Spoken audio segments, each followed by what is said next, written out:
Welcome to People on Dating. I'm your host, Will Morales. And for those of you who are tuning in for the first time, this podcast is about the ups and downs of dating and how to navigate through it. Today, my guest is Carolin Hauser.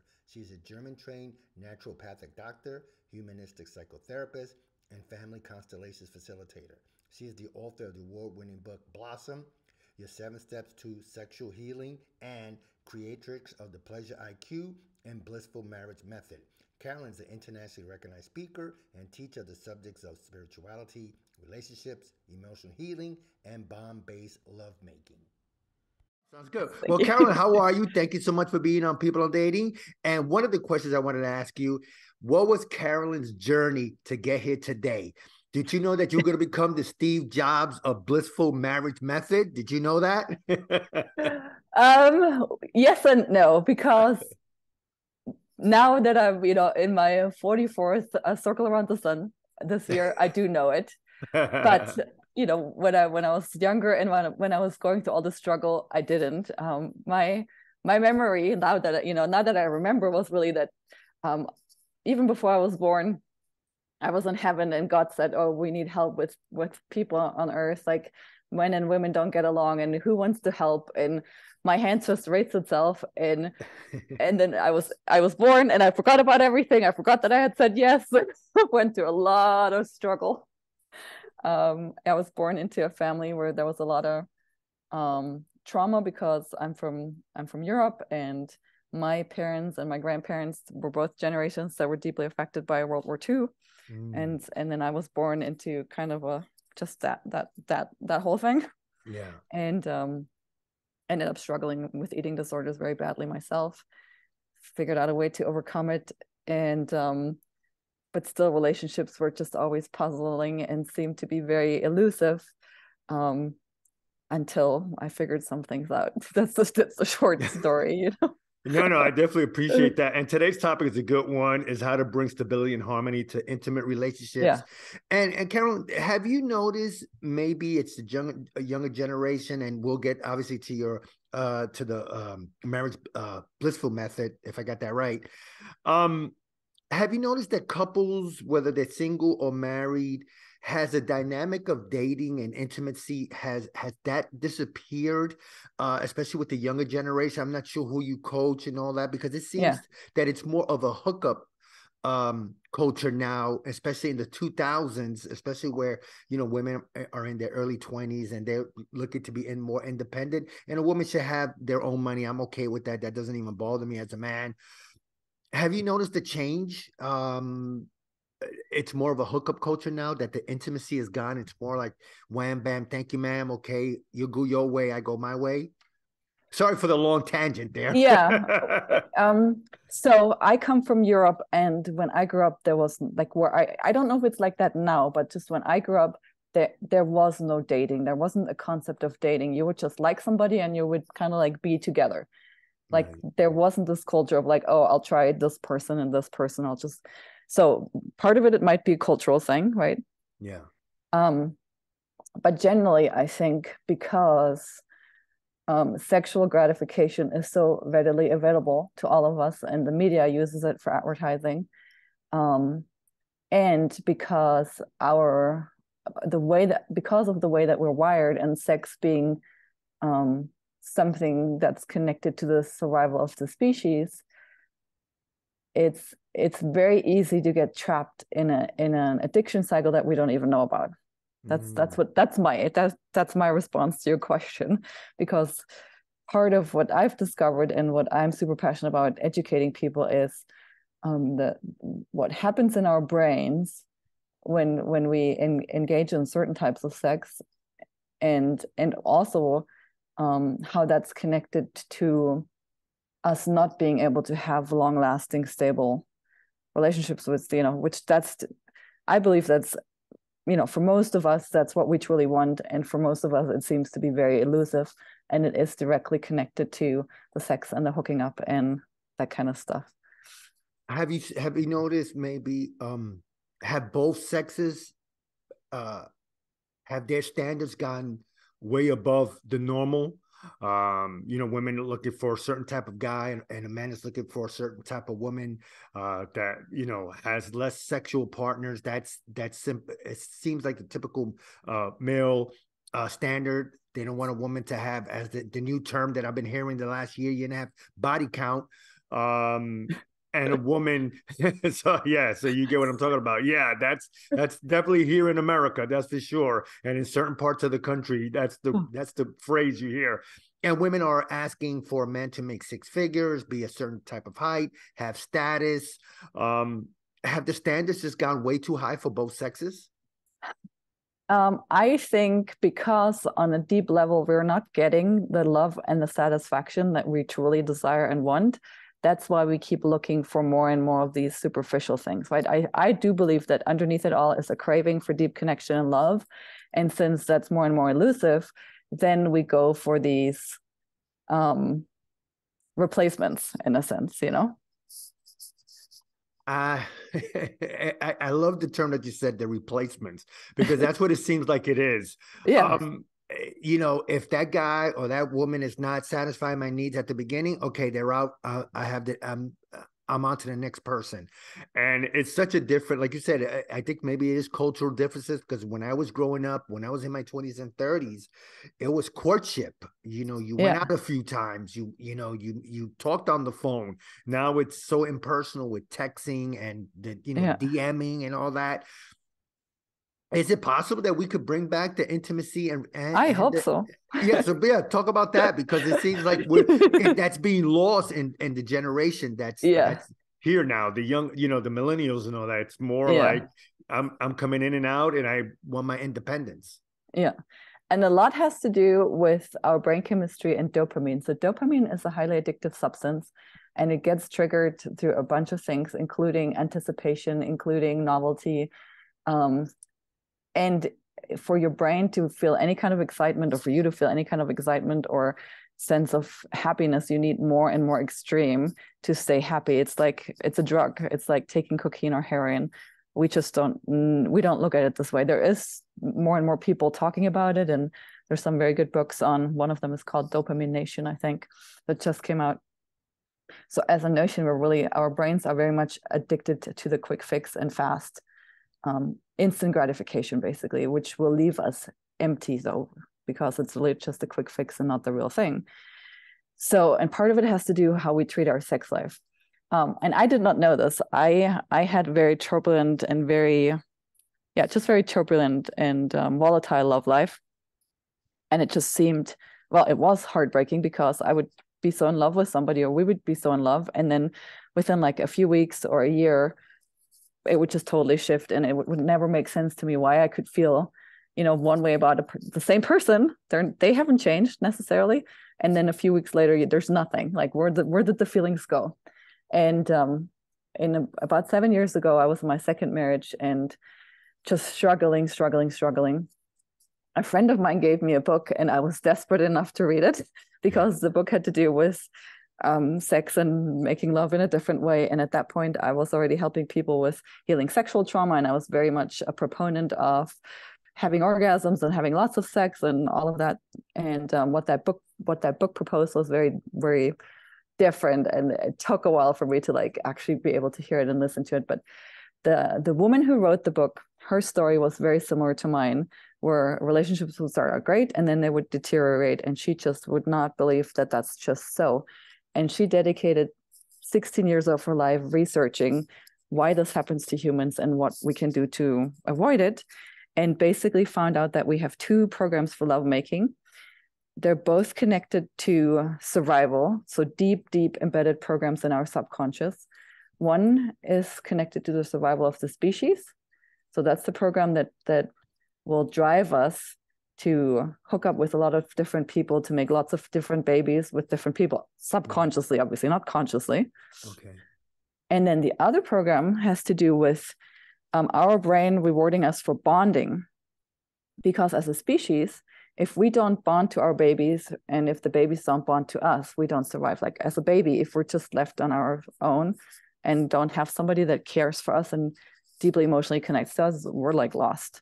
We won't survive. Yeah. So And the brain does that through oxytocin.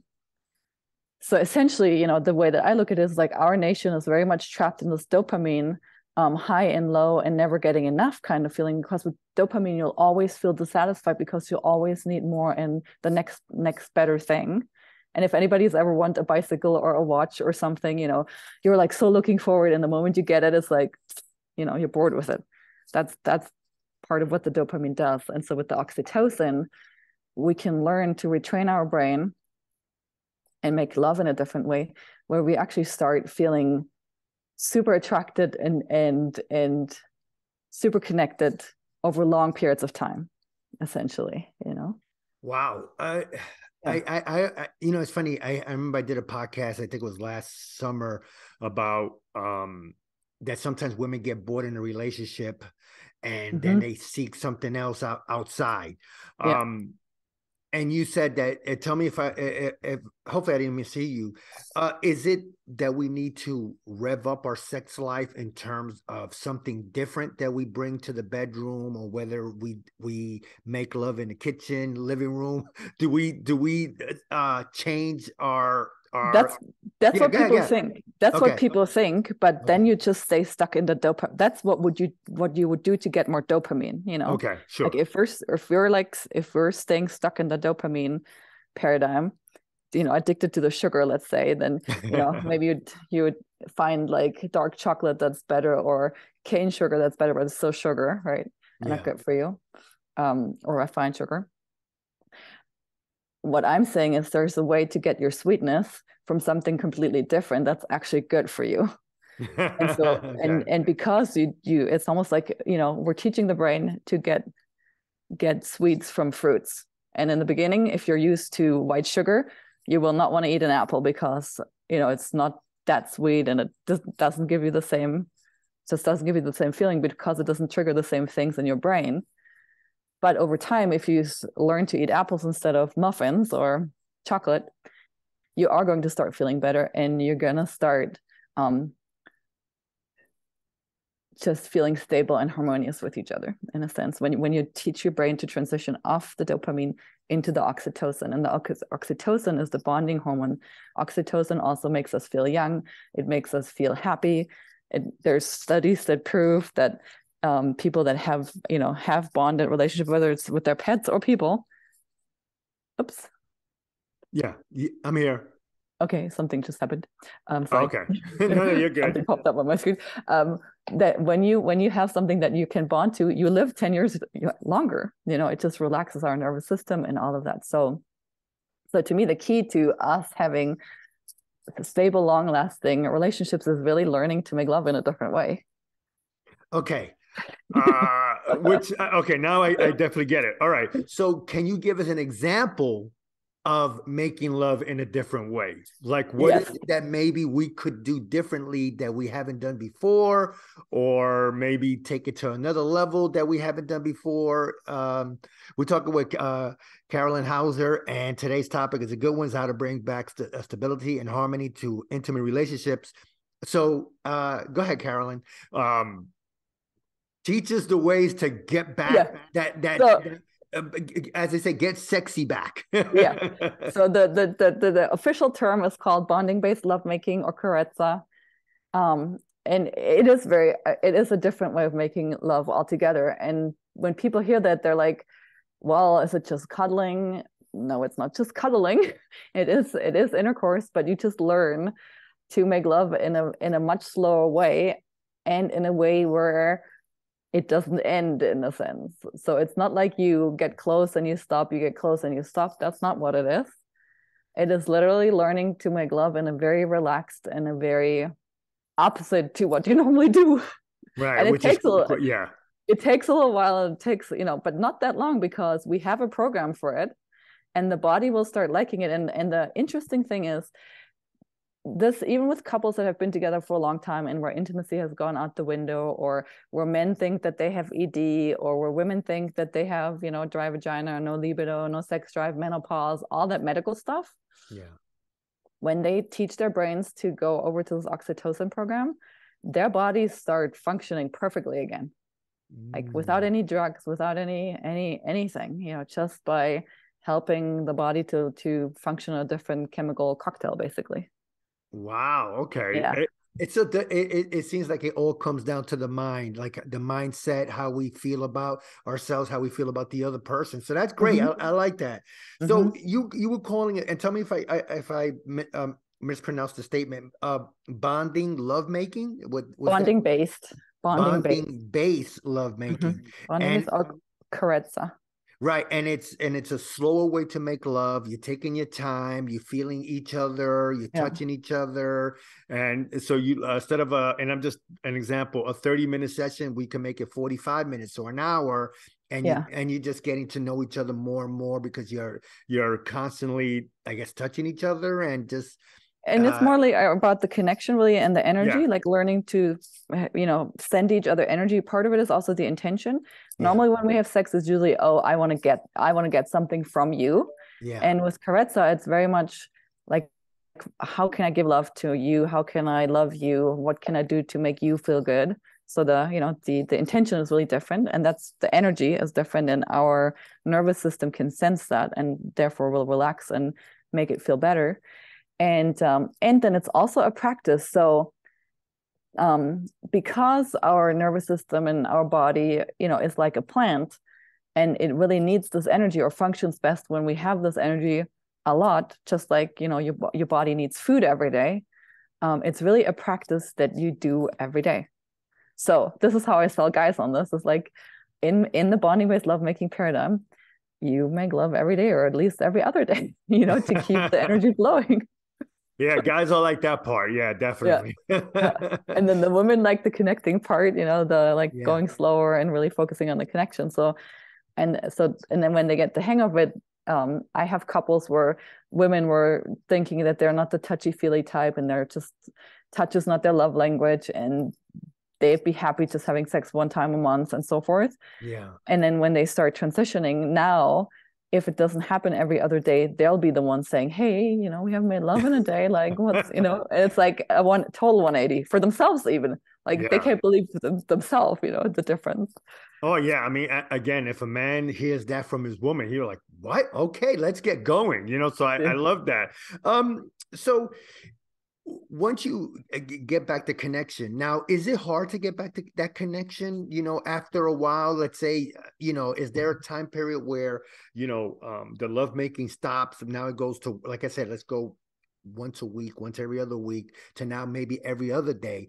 How do you get again, is just the connection, is just communication, is it touching the body here and there to get back? It's going through a protocol of like doing, they're called bonding behaviors. Yeah. And some of them are like, for example, sleeping skin to skin, spending physical time together, sending each other energy, eye gazing, breathing together.